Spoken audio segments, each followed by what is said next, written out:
She's the first woman ever elected chair of the People's National Party, a parliamentarian, a former councillor, a former mayor, and a former senator. But what's the backstory? My guest today is Dr. Angela Brown-Burke. I'm Archibald Gordon. This is Profile.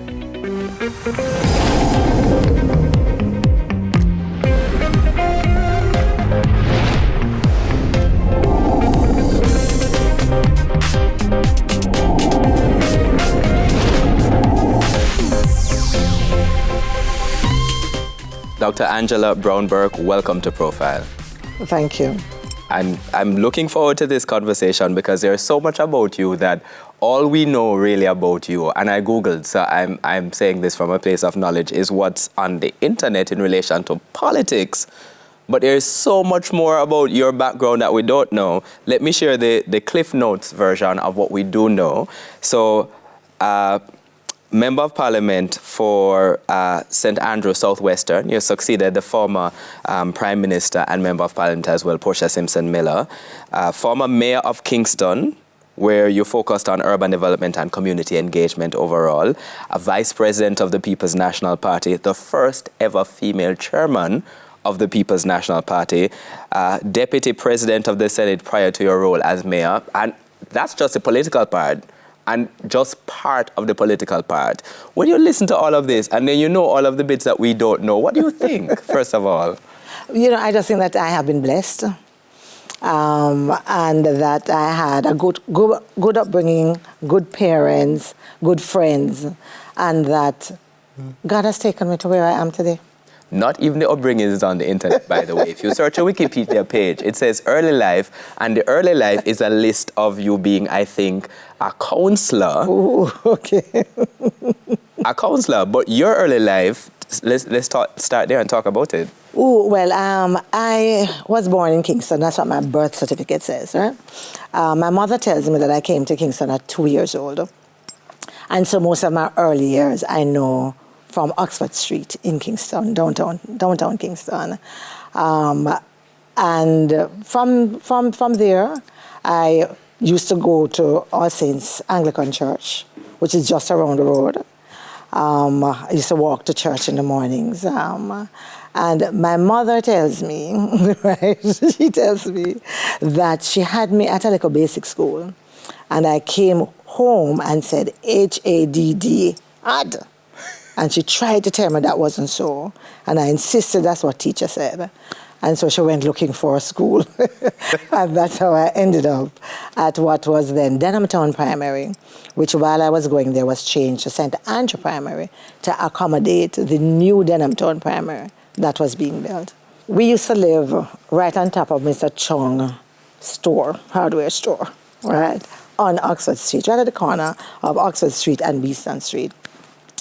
In a yard with some really good people. The Allens, I remember them. There were two families of us who lived there upstairs. We used to grow, my mother was one of those. She used to grow her little vegetables in the backyard. So we had lettuce, we had tomatoes, we had peppers, you know, and those kinds of stuff as part of, a natural part of what we'd eat. We used to sit on a Sunday downstairs on the piazza with the other kids along the road. But we couldn't be out at nights, you know. She's one of those who would tell you, you have to go in early. So we went in early.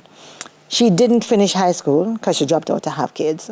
And she always told all of us that the one thing she asks of us now is to finish with education. My father, interestingly enough, barely finished primary school as well. And so for us, education was really that kind of a focus. And they were both saying this to you? And they were both saying that. It's later now I would know that Mandela says that education is a weapon that you use to change the world. And we began with changing our world through education. Talk to me then, in that context, about what Wolmer's Girls was like as a school for you. Can I tell you, can I start at the end of Wolmer's?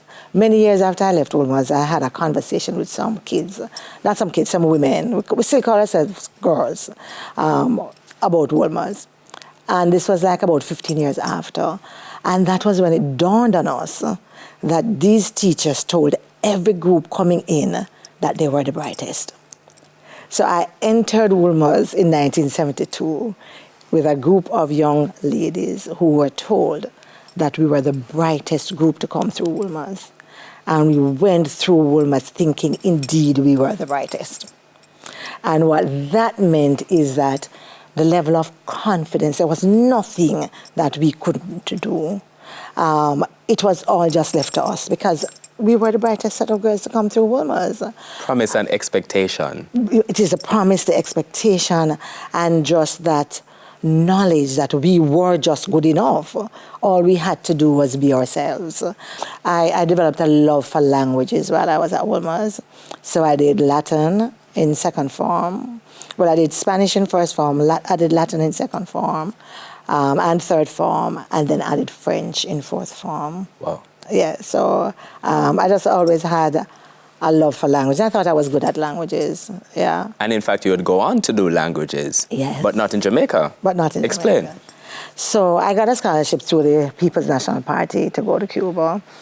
And then I really just wanted to do Spanish. And when I got over there, I realized that doing Spanish was like doing linguistics, yeah, which really wasn't what I wanted. And so I found, in fact, do you know that my first year, which is the year where you actually learn the language, but through different subjects related to the area of study that you're going to do, I was actually with the guys who were going to do medicine. And so I was the only person who actually went to do languages. And I went to the Faculty of Foreign Languages in Havana and did translating and interpreting. All right, translating and interpreting. So you are in a Spanish country, learning, as you said before, is it French? French, yes. French and? Well, you had to take a second language. And I was a bit lazy, I will admit.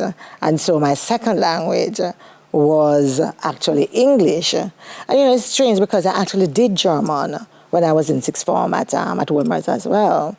But I decided I was just going to take it easy. And so I did French and English. So I learned in Spanish, right, to translate and interpret from English to Spanish, from Spanish to French, and vice versa. I did history in Spanish. I did panorama of art in Spanish. All my other subjects were all done in Spanish. All right, I'm going to ask you what that, what that's meant for your understanding of the languages, but let's take our first break on Profile. My guest is Dr. Angela Brown-Burke. She's a grassroots leader and the first female chair of the People's National Party, and so much more. We're back with you after these messages.